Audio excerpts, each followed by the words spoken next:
અમરનાથ મહાદેવના દર્શન માટે વડોદરાથી પ્રથમ લશ્કરી બસનું આજે શુભ પ્રસ્થાન કરવામાં આવ્યું હતું।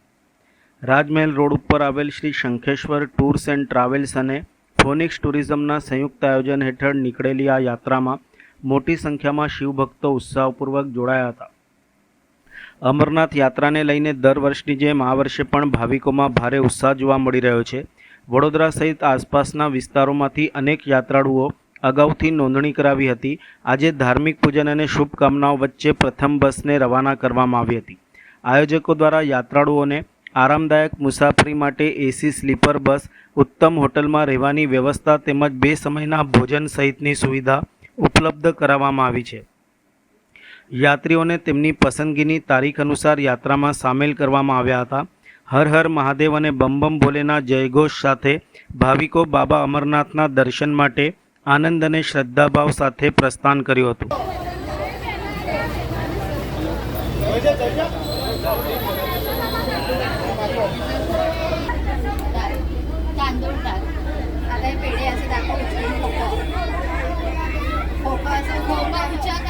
અમે અમરનાથની યાત્રા કરાવીએ છીએ બધાને, અને આ વર્ષે બી અમરનાથ યાત્રા લઈ જઈશ 2026માં Shri Shankheshwar tours and travels, Rajmahal road, Vadodara.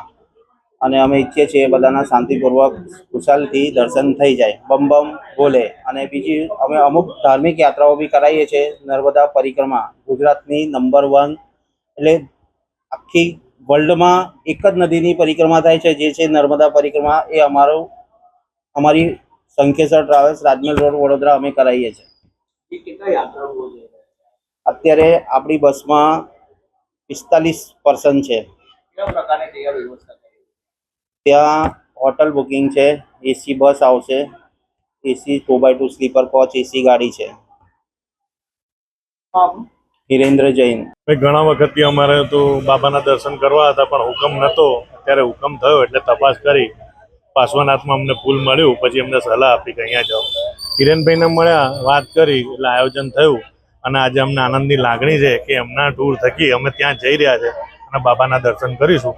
અને હર હંમેશ આવી રીતના એમના દરબારમાં બોલાવતા રહે એવી આશા રાખું। હર હર મહાદેવ। વડોદરાની પ્રથમ બસ જઈ રહી છે, તો ખૂબ આનંદની લાગણી છે। મને ખ્યાલ નથી આ પ્રથમ બસ છે, પણ જો વડોદરાની આ પ્રથમ બસ હોય તો હું એવી લાગણી રાખું કે વડોદરાના તમામ શહેરીજનોને બાબા બર્ફાનીના દર્શન કરવાનો લાવો મળે, એવી પ્રભુ એમના પર કૃપા કરે।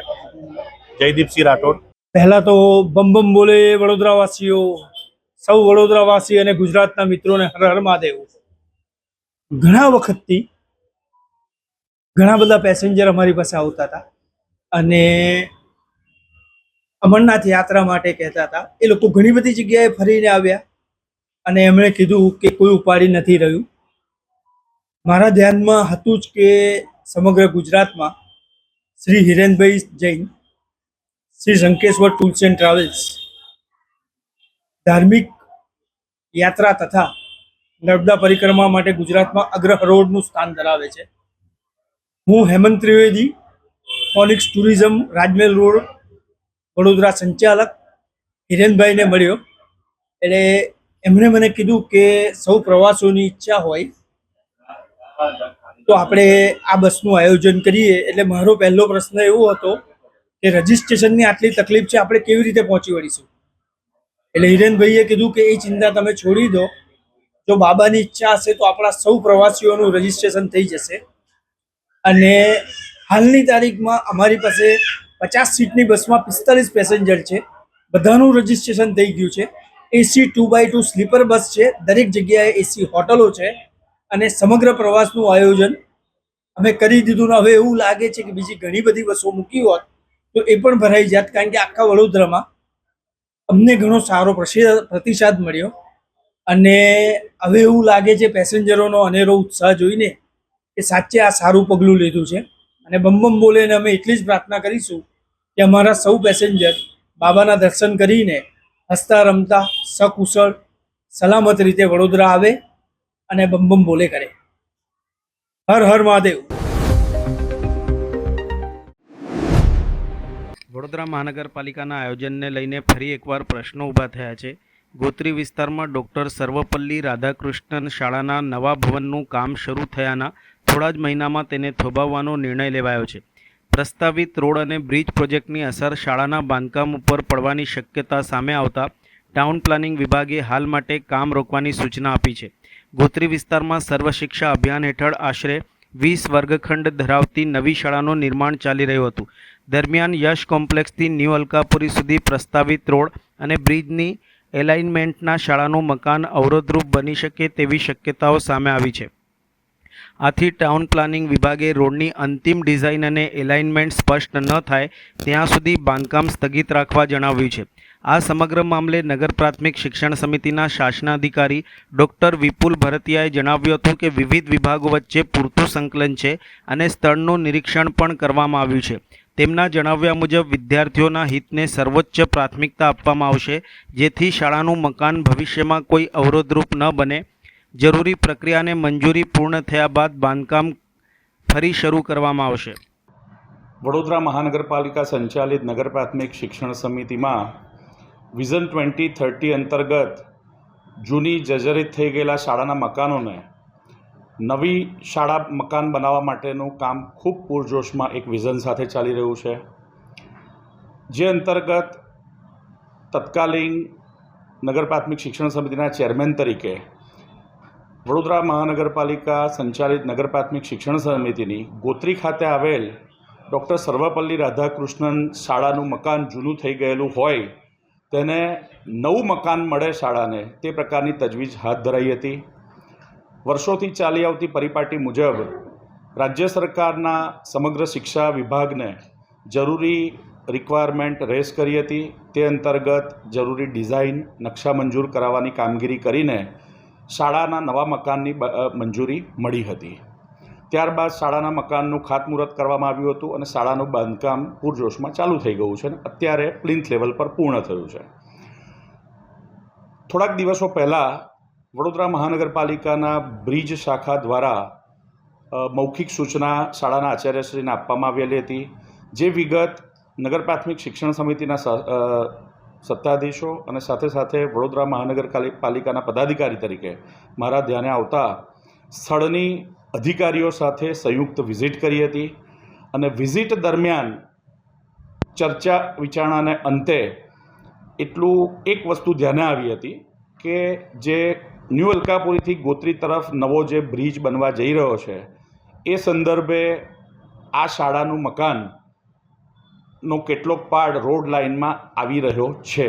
પરંતુ મને આપને જણાવતા આનંદ થાય છે કે જૂનું મકાન કરતાં અત્યારે બની રહેલું નવું મકાન 3 મીટર અંદરની સ્થિતિએ છે, પરંતુ આ શહેરના વિકાસનું એક ક્ષિતિજ એવું બ્રિજ બનનાર હોય આ શાળાના મકાનની ડિઝાઇનમાં ખૂબ નાનકડો ફેરફાર કરવાની જરૂરિયાત ઊભી થઈ છે અને કોઈપણ સ્થળ પર થયેલું બાંધકામને નથી નુકસાન પહોંચવાનું કે નથી કામ અટકવાનું, પરંતુ એક પ્રક્રિયાના ભાગરૂપે નગર પ્રાથમિક શિક્ષણ સમિતિ અને વડોદરા મહાનગરપાલિકાના સંકલનથી રાજ્ય સરકારમાં આ શાળાના મકાનનું નાનકડું રિવાઇઝ ડ્રોઈંગ કરવાની જરૂરિયાત ઊભી થઈ છે અને આ રિવાઇઝ ડ્રોઈંગ મંજૂર થયા બાદ શાળાનું કામ ટૂંક જ સમયમાં પૂરજોશમાં ચાલુ થશે. પરંતુ હું આપના માધ્યમથી જણાવવા માગું છું કે આ અમારી માટે એક વિશેષ સંજોગ હતો, જેથી ભવિષ્યમાં જ્યારે પણ નગર પ્રાથમિક શિક્ષણ સમિતિ દ્વારા કોઈપણ નવી શાળાના મકાનનું બાંધકામ કરવામાં આવશે તો આજ પછી અમારા તરફથી એક એવો સંતુલિત નિર્ણય લેવાયો છે કે વડોદરા મહાનગરપાલિકાની ટાઉન પ્લાનિંગ શાખા જોડે સંકલન કરીને ભવિષ્યના વડોદરાના આયોજનને લઈને શાળાના મકાન કોઈ જગ્યાએ રસ્તા લાઇનમાં કે નડતરરૂપ નથી ને તે પ્રકારની ચોકસાઈ કરવામાં આવશે. અને હું આપને ખાતરી આપું છું કે ટૂંક જ સમયમાં ડૉક્ટર સર્વપલ્લી રાધાકૃષ્ણન શાળાના નવા મકાનનું બાંધકામ ફરીથી પૂરજોશમાં ચાલુ થશે. વડોદરા શહેરમાં ચોમાસાની શરૂઆત સાથે જ રોડ રસ્તાની ગુણવત્તા ફરી એકવાર ચર્ચાના કેન્દ્રમાં આવી છે. કોન્ટ્રાક્ટરો, અધિકારીઓ અને સત્તાધીશોની કામગીરી સામે સવાલો પણ ઉઠી રહ્યા છે. શહેરના અનેક વિસ્તારોમાં નજીવા વરસાદમાં જ રસ્તાઓ ધોવાઈ જતા વાહન ચાલકોને ભારે હાલાકીનો સામનો કરવો પડી રહ્યો છે. નોકરી ધંધા અને અન્ય કામસર નીકળતા લોકો માટે રોજિંદી અવરજવર મુશ્કેલીરૂપ બની છે. શહેરના કલાલી વિસ્તારના રોડ પણ ધોવાઈ જતા સ્થાનિકોમાં રોષ જોવા મળી રહ્યો છે. આ સમગ્ર મામલે જ્યારે મેયર ગીતાબેન મકવાણાને પૂછવામાં આવ્યું ત્યારે તેમણે કહ્યું હતું કે મીડિયાના માધ્યમથી આ રસ્તો ડેમેજ થયો છે તેની જાણ થઈ છે, તો અધિકારીઓને ત્યાં બોલાવીને રોડનું નિરીક્ષણ કરી તપાસ કરાવ્યા બાદ અત્યારે જે પણ કંઈ રોડને લગતું કામકાજ કરાવવાનું હોય તે કરાવી દઈશું અને તપાસ કરાવીશું કે આ રોડ ડેમેજ થવા પાછળનું કારણ શું છે. હાલ રસ્તાને વહેલી તકે સમારકામ કરી પ્રજાને પડતી તકલીફો દૂર કરવાની કામગીરી હાથ ધરીશું. એક તરફ સ્માર્ટ સિટીના દાવાઓ કરવામાં આવી રહ્યા છે, તો બીજી તરફ વરસાદના શરૂઆતના દિવસોમાં જ રસ્તાઓની હાલત બિસ્માર બનતા વિકાસ કાર્યોની ગુણવત્તા સામે અનેક સવાલો પણ ઉઠી રહ્યા છે. હવે તપાસમાં શું બહાર આવે છે અને પ્રજાને ક્યારે રાહત મળે છે તેના ઉપર સૌની નજર છે.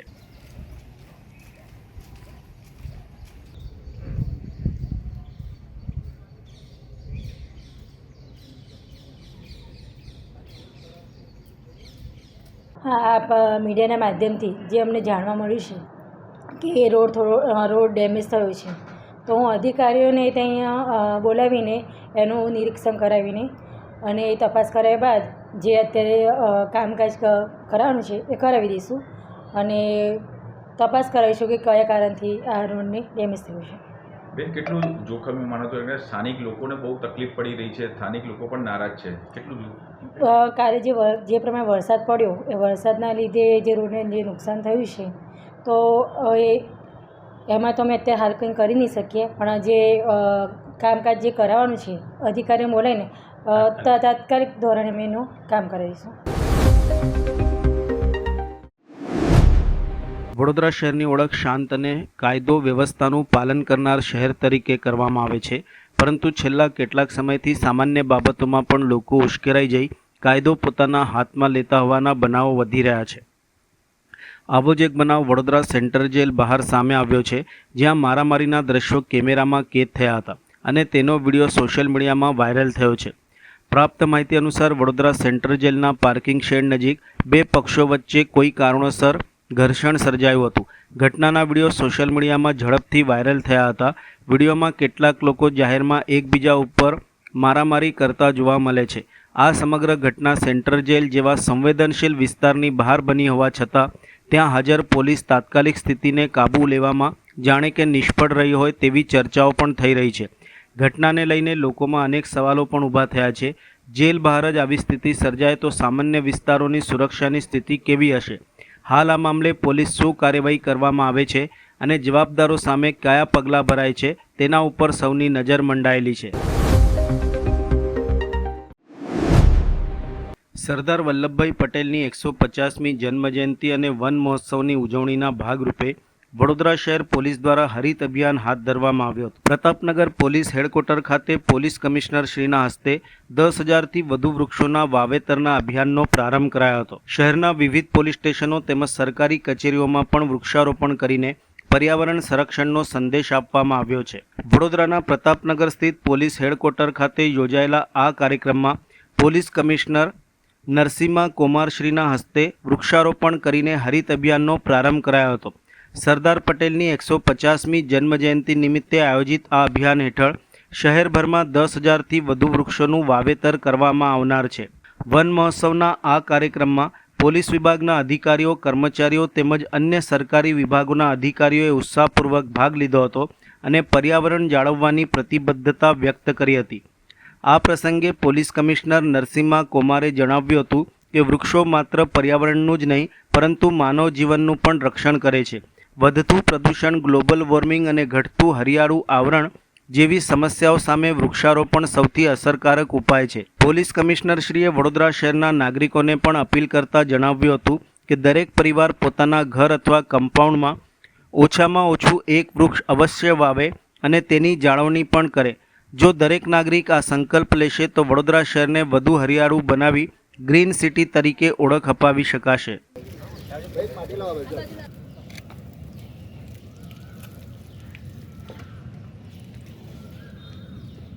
વન મહોત્સવ 2026ના ભાગરૂપે આજે પોલીસ વિભાગ દ્વારા પોલીસ સ્ટેશનો, અન્ય અધિકારીઓના કચેરીના કોમ્પ્લેક્સ અને પોલીસ મુખ્ય મથક ખાતે આ પ્રકારનો એક વૃક્ષારોપણ કાર્યક્રમનું આયોજન કરવામાં આવ્યું છે. તમે જાણો છો કે છેલ્લા ઘણા વર્ષોથી ચાલતા આ પ્રક્રિયા આજે જે ફેસ્ટિવલ ઓફ ફોરેસ્ટ તરીકે જ્યારે આપણે સેલિબ્રેટ કરીએ છીએ આખા પખવાડિયા દરમિયાન જુદા જુદા વિસ્તારોમાં આપણા પ્રયાસ છે કે ગ્રીન કવર લાવવા માટે આ પ્રકારનું પ્લાન્ટેશનનું ડ્રાઈવ ચલાવીએ. તો ગયા વર્ષે પણ આપણે કરી હતી. તમે જોઈ શકશો કે આપણા આખા કેમ્પસ ગ્રીન કેમ્પસ બનવાની દિશામાં ચાલી રહ્યું છે. આ જ પ્રકારના પ્રયાસો શહેરમાં દરેક વિસ્તારમાં થાય.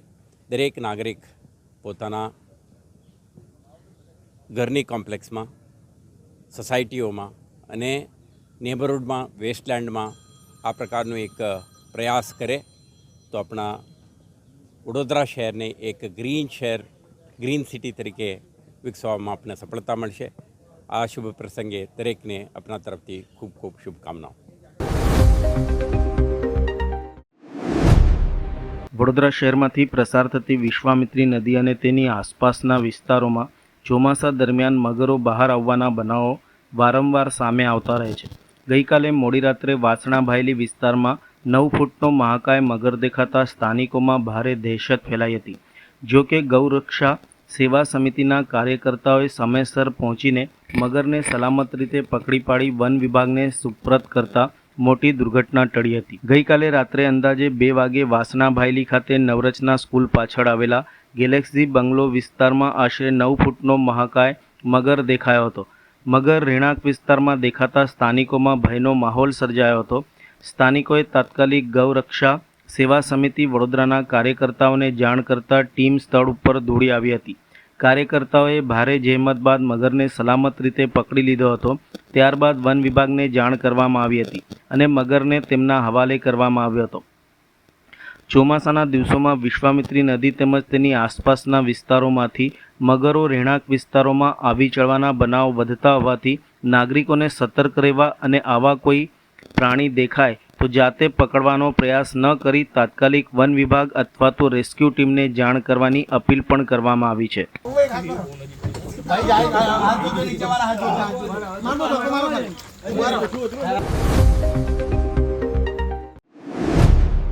વડોદરા શહેરમાં પ્રથમ વરસાદે ઠેર ઠેર રસ્તાનું ધોવાણ થતાં વાહન ચાલકો રાહદારીઓ પરેશાન થયા છે.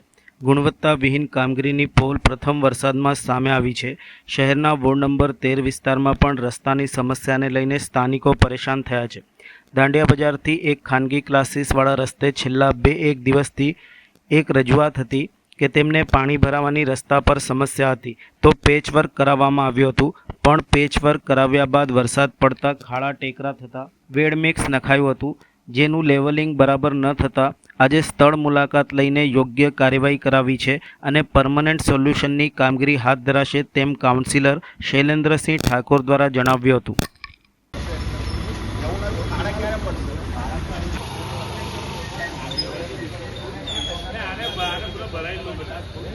દાંડિયા બજારથી લુલા ક્લાસીસવાળા રોડ પર છેલ્લા 2 દિવસથી સ્થાનિક લોકોની રજૂઆત હતી કે લોકોને પાણી ભરાવાની સમસ્યા હતી ને તો પેચવર્ક કરાયું, પણ પેચવર્ક કરાયા બાદ વરસાદ પડ્યો એટલે ખાડા ટેકરા થઈ ગયા હતા, એટલે પછી વેડમિક્સ નખાયું અને એ વેડમિક્સનું લેવલિંગ અનલેવલ હતું, એના લીધે પ્રોબ્લેમ હતો. તો આજે અમે સ્થળ પર જઈ અને એ વેડમિક્સ એ કરીને પરમનન્ટ સોલ્યુશન આવે એના માટે આવનાર દિવસમાં એ લોકોનો રોડ તો મંજૂર કરાય અને રોડ આગળ પાછળનો જે રોડ છે એ રોડ મંજૂર થયેલો છે, આગળનો રોડ બાકી છે. ચોમાસા બાદ કરશું, પણ હમણાં ટેમ્પરરી ચોમાસામાં નાગરિકોને સમસ્યા ના થાય અને શાંતિપૂર્ણ એ લોકો જઈ શકે રાહદારીઓ, એના માટે અમને પ્રયત્ન કરી અને આજે કામગીરી હાથ ધરી છે. રોડ હજુ હમણાં જ બનાવવામાં એ રોડ બન્યો જ નથી ઘણા સમયથી, લગભગ 10 વર્ષથી એ રોડ નથી બન્યો.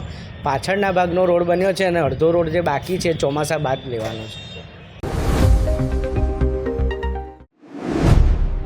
વડોદરા શહેરની નગર પ્રાથમિક શિક્ષણ સમિતિ સંચાલિત સરકારી શાળાઓના વિવિધ પ્રશ્નોના નિરાકરણ માટે આજે મેયર ગીતાબેન મકવાણાની અધ્યક્ષતામાં મહત્વપૂર્ણ સંકલન બેઠક યોજાઈ હતી. બેઠકમાં જર્જરિત જાહેર કરાયેલી શાળાઓની સ્થિતિની સમીક્ષા કરી જ્યાં સમારકામ શક્ય હશે ત્યાં રિપેરિંગ અને જ્યાં જરૂરી હશે ત્યાં ડિમોલેશન કરીને નવી શાળાના નિર્માણનો નિર્ણય લેવાયો છે. બેઠકમાં નગર પ્રાથમિક શિક્ષણ સમિતિના ચેરમેન, શાસનાધિકારી, ડેપ્યુટી મેયર, સ્થાયી સમિતિના ચેરમેન તેમજ 4 ઝોનના અધિકારીઓ અને મેયર ઉપસ્થિત રહ્યા હતા. જર્જરિત જાહેર કરાયેલી શાળાઓની તકનીકી તપાસ બાદ કઈ શાળાનું સમારકામ થઈ શકે અને કઈ શાળાને તોડી નવી બનાવવાની જરૂર છે તે અંગે કાર્યવાહી હાથ ધરાશે. હાલમાં એક જ કેમ્પસમાં 2-3 શાળાઓના વિદ્યાર્થીઓ અભ્યાસ કરતા હોવાથી ઊભી થતી સમસ્યાઓના કાયમી ઉકેલ માટે પણ આયોજન કરવામાં આવશે. નગર પ્રાથમિક શિક્ષણ સમિતિના ચેરમેને જણાવ્યું હતું કે જે શાળાઓનું રિપેરિંગ શક્ય છે ત્યાં તાત્કાલિક સમારકામ કરાવવામાં આવશે, જ્યારે અત્યંત જર્જરિત અને અસુરક્ષિત શાળાઓનું ડિમોલેશન કરીને આધુનિક સુવિધાઓ સાથે નવી શાળાઓનું નિર્માણ કરવામાં આવશે, જેથી વિદ્યાર્થીઓને સુરક્ષિત અને ગુણવત્તાસભર શૈક્ષણિક વાતાવરણ મળી રહે. તેમણે વધુમાં જણાવ્યું હતું કે ચોથા વર્ગના નિયમિત કર્મચારીઓનો પગાર શરૂ થઈ ગયો છે, જ્યારે બાકી રહેલા કર્મચારીઓના પગાર સંબંધિત ટેકનિકલ પ્રક્રિયા પૂર્ણ થવાના આરે છે અને ટૂંક સમયમાં તેનો પણ ઉકેલ આવી જશે. બેઠક સંદર્ભે મેયર દ્વારા પણ માહિતી આપવામાં આવી હતી. ચોથા વર્ગના કર્મચારીઓના જે રેગ્યુલર છે એમનો તો પગાર ચાલુ થઈ ગયો છે, લગભગ 5-6 મહિના થઈ ગયા, અને જે બાકી છે એનું અત્યારે લગભગ ઓલમોસ્ટ કામ પતવા આવ્યું છે. ટેકનિકલી જે કંઈક હતું એ જોવાનું હતું, એ શાસનાધિકારીએ કમ્પ્લીટ જોઈ લીધું છે અને થોડાક સમયમાં એ બી થઈ જશે. કેટલા આચાર્યોએ તમને રજૂઆત કરી છે? શાસનાધિકારીને બી રજૂઆત કે પેપર પર કેટલા ટોયલેટોની બી કામગીરી થતી નથી, શું કહેશો? જો જ્યારે અમને નગર પ્રાથમિક શિક્ષણ સમિતિની શાળામાંથી આચાર્યોની જે પણ જાણ થતી હોય છે ને, એ કામો લગભગ કરાવતા જ હોઈએ છીએ, અને ટોયલેટ બ્લોક માટે તો અવશ્ય કરતા હોઈએ છીએ. કેટલા એમાં લેડીઝમાં જેન્ટ્સ જાય છે? હા, તો એ અમને રજૂઆત કરશે એટલે લેડીઝ અને જેન્ટ્સના એ ટોયલેટ બ્લોકની પણ અલગથી વ્યવસ્થા થઈ જશે. મેયરશ્રી સાથે અમારી અગાઉ પહેલાં એક વખત ચર્ચા થઈ હતી કે ભાઈ જે કંઈક નાના મોટા મારા પ્રશ્નો હોય તો આપણે સાથે બેસીને એક સંકલન કરી લઈએ, તો એના માટે જે સંકલનમાં આવ્યા હતા. અને સાથે ડેપ્યુટી મેયર છે, અમારા શાસનાધિકારી પણ છે, અમારા ધવલભાઈ પણ હતા, અને 4 ઝોનના 4 અધિકારી પણ હતા, અને બધાની સાથે બેસીને એક સંકલન કરી લીધી છે. બેન, શું નાના મોટા પ્રશ્નો છે કે જે થવા જરૂરી છે અને આ પ્રકારે વિઝિટ લેવી પડી તમને, મેયરનો સમય માંગવો પડ્યો?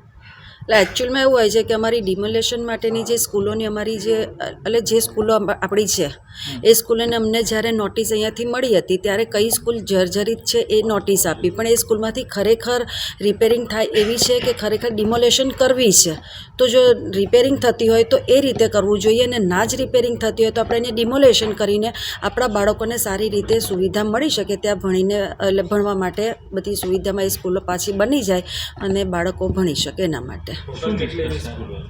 હા, એટલે ડિસ્કસમાં એ જ વાત થઈ ગઈ કે હા, તમે લોકોએ જે અમને અત્યારે લિસ્ટ આપ્યું છે એ લિસ્ટ પ્રમાણે અમે જોઈ લઈશું કે જે રિપેરિંગ થતી હશે તો રિપેરિંગ કરાવશું, અને ડિમોલેશન હશે ઝડપથી ડિમોલેશન પણ કરાવી લઈશું. બીજો કોઈ પ્રશ્ન નહોતો. અમારા શાળાઓ માટે જ હતું કે એક શાળામાં 2 કે 3 સ્કૂલોના બાળકો બેસતા હોય છે, તો એના માટે થઈને અમને સુવિધા માટે કે જે ડિમોલેશન થઈ જાય તો અમારા બાળકો એ સ્કૂલમાં વ્યવસ્થિત પાછા ભણી શકે.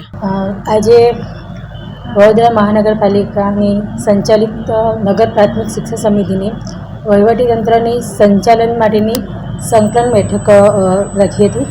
એમાં શાસન અધિકારી તેમજ શિક્ષણ સમિતિના ચેરમેન અને 4 ઝોનના અધિકારીઓને મેં બોલાયા હતા, અને પહેલાં તો જાણવા માટે જ બોલાયા હતા કે કઈ જગ્યાએ કેટલું કામ છે, શું છે, સ્કૂલોની સ્થિતિ કેવી છે, તો અહીંયા આગળ કામગીરી કેવી રીતે ચાલે છે, એ પહેલાં તો અમારા માટે એક જાણવાનો એક વિષય હતો.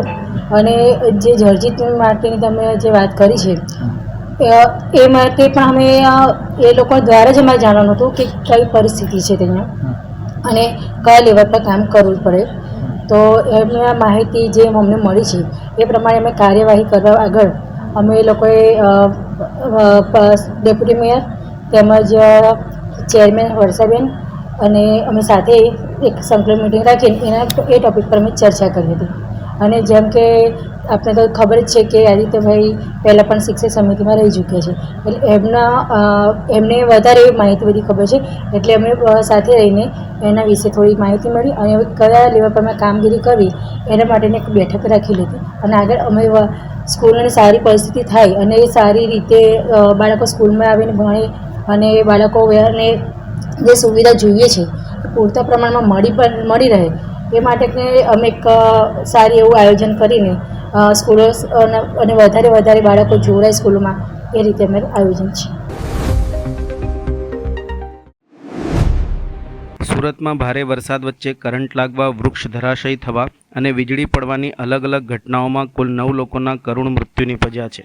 પૂરની ગંભીર પરિસ્થિતિ વચ્ચે સુરત પોલીસે રાહત અને બચાવ કામગીરી હાથ ધરી અનેક વિસ્તારોમાં પહોંચી લોકોને સુરક્ષિત સ્થળોએ ખસેડ્યા છે. અત્યાર સુધીમાં 3400થી વધુ લોકોને સુરક્ષિત સ્થળોએ સ્થળાંતર કરવામાં આવ્યા છે. સુરત તેમજ નજીકના નવસારી જિલ્લામાં તમામ શાળાઓ, કોલેજો અને આંગણવાડીઓ બંધ રાખવાનો નિર્ણય લેવામાં આવ્યો છે. પ્રશાસને નાગરિકોને અત્યંત જરૂરી કામ હોય ત્યારે જ ઘરની બહાર નીકળવાની અપીલ કરી છે. ભારે વરસાદ અને પૂરની સ્થિતિના પગલે સમગ્ર દક્ષિણ ગુજરાતમાં હાઈ એલર્ટ જાહેર કરવામાં આવ્યું છે. અલગ અલગ વિસ્તારોમાંથી ઇંગ્લિશ દારૂના જથ્થા સાથે પીસીબીએ આરોપીઓને ઝડપી પાડી કાયદેસરની કાર્યવાહી હાથ ધરી હતી. પીસીબીએ 2 અલગ અલગ રેડ કરી ઇંગ્લિશ દારૂના જથ્થા સાથે આરોપીઓને ઝડપી પાડ્યા હતા. પ્રથમ રેડમાં પીસીબીને બાતમી મળી હતી કે એક આઈસર ટેમ્પોમાં વડોદરાના ઈસમો ઇંગ્લિશ દારૂ તથા બિયરનો જથ્થો ભરીને હાલોલ તરફથી નીકળેલ છે અને તેઓ થોડીવારમાં ગોલ્ડન ટોલ નાકાથી આઈસર લઈ વડોદરામાં પ્રવેશ કરવાના છે. જે હકીકત આધારે માહિતીવાળી જગ્યાએ વોચમાં રહી આઈસર ટેમ્પોમાં ભરેલ ઇંગ્લિશ દારૂના જથ્થા સાથે 2 ઈસમોને ઝડપી પાડી હરણી પોલીસ મથકે પ્રોહિબિશન એક્ટ હેઠળ ગુનો રજીસ્ટર કરાવી કાયદેસરની કાર્યવાહી કરવામાં આવી છે. પકડાયેલ આરોપીનું નામ ધર્મેન્દ્ર ચંડેલ તથા પુષ્કર ખટીક છે, જ્યારે રાજુભાઈ નામના ઈસમને વોન્ટેડ જાહેર કરવામાં આવ્યો છે. પીસીબીએ દારૂ, મોબાઈલ, આઈસર ટેમ્પો, રોકડા રૂપિયા, તાળપત્રી સહિત 7,84,776નો મુદ્દામાલ કબજે કરેલ છે. બીજી રેડમાં પીસીબીને બાતમી મળેલ કે સન ફાર્મા રોડ પૂર્ણિમા રેસિડેન્સીમાં રહેતો મહેશભાઈ મૈજીભાઈ પરમાર નામનો ઈસમ તેના એપાર્ટમેન્ટ સામે આવેલ ખુલ્લી જગ્યામાં બનાવેલ ઓરડીની બાજુમાં બનાવેલ ઓટલા ઉપર ઇંગ્લિશ દારૂનો જથ્થો રાખેલ છે અને આ ઈસમ આ જગ્યા ઉપર હાજર છે અને આ ઈસમે કથ્થઈ કલરની ટી શર્ટ તથા લીલા કલરનું પેન્ટ પહેરેલ છે. જે હકીકત આધારે માહિતીવાળી જગ્યાએ રેડ કરી ઇંગ્લિશ દારૂના જથ્થા સાથે એક ઈસમ મહેશ પરમારને ઝડપી જેપી રોડ પોલીસ સ્ટેશન ખાતે પ્રોહિબિશન એક્ટ હેઠળ ગુનો રજીસ્ટર કરાવી કાયદેસરની કાર્યવાહી હાથ ધરી હતી. રવિ નામના ઈસમને વોન્ટેડ જાહેર કર્યો છે. પોલીસે દારૂ, મોબાઈલ મળી કુલ 1,19,061નો મુદ્દામાલ કબજે કરી કાયદેસરની કાર્યવાહી હાથ ધરી હતી.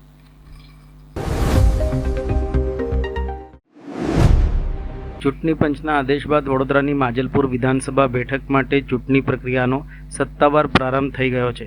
ચૂંટણી પારદર્શક, મુક્ત અને નિષ્પક્ષ રીતે યોજાય તે માટે જિલ્લા વહીવટી તંત્રએ તમામ તૈયારીઓ પૂર્ણ કરી છે. ઉમેદવારોના ચૂંટણી ખર્ચ ઉપર નજર રાખવા ખર્ચ નિરીક્ષકની નિમણૂક કરવામાં આવી છે, જ્યારે મતદારોને કોઈપણ પ્રકારના પ્રલોભન કે નાણાંના વિતરણને રોકવા ફ્લાઇંગ સ્કોડ અને સર્વેલન્સ ટીમોને સક્રિય કરવામાં આવી છે. ચૂંટણી પ્રક્રિયા દરમિયાન તમામ ટીમોને કામગીરીનું સતત મોનિટરિંગ કરવામાં આવી રહ્યું છે. ચૂંટણી સંબંધિત કોઈપણ ફરિયાદ માટે ટોલ ફ્રી હેલ્પલાઇન શરૂ કરવામાં આવી છે, જ્યારે ખર્ચ નિરીક્ષકનો સંપર્ક નંબર પણ ટૂંક સમયમાં જાહેર કરવામાં આવશે. વહીવટી તંત્રએ મતદારોને નિર્ભય અને નિષ્પક્ષ વાતાવરણમાં મતદાન કરવા અપીલ કરી છે. ચૂંટણી પ્રક્રિયા સંપૂર્ણપણે પારદર્શક, મુક્ત અને નિષ્પક્ષ વાતાવરણમાં સંપન્ન થાય તે માટે વહીવટી તંત્રની તમામ ટીમો સક્રિય રીતે મોનિટરિંગ કરી રહી છે.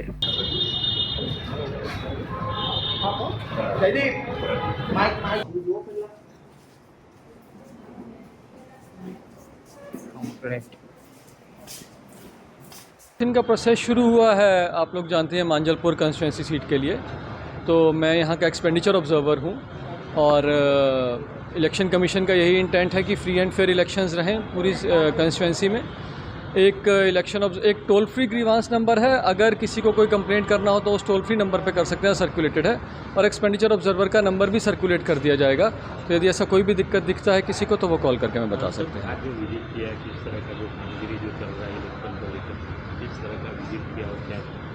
देखिए, अभी तो हमारा क्या है कि हम देख रहे हैं कि जितनी भी टीम्स हैं जो एडमिनिस्ट्रेशन को ये मॉनिटर करने के लिए रखनी है कि इलेक्शन फ्री हो, फेयर हो, उसमें कोई इंड्यूसमेंट्स वोटर को ना दिए जाएं, पैसा ना दिया जाए और किस तरह की इंड्यूसमेंट ना दी जाए, उसके लिए टीम्स बनी है. तो मैं उन टीम्स का फंक्शनिंग आज देख रहा था, वो टीम्स का फंक्शनिंग मॉनिटर किया जा रहा है. नॉमिनेशंस का प्रोसेस चल रहा है, तो इलेक्शन के प्रोसेस को हमारा पूरा प्रयास रहेगा कि बिल्कुल ट्रांसपेरेंट, फ्री और फेयर रखा जाए. Thank you.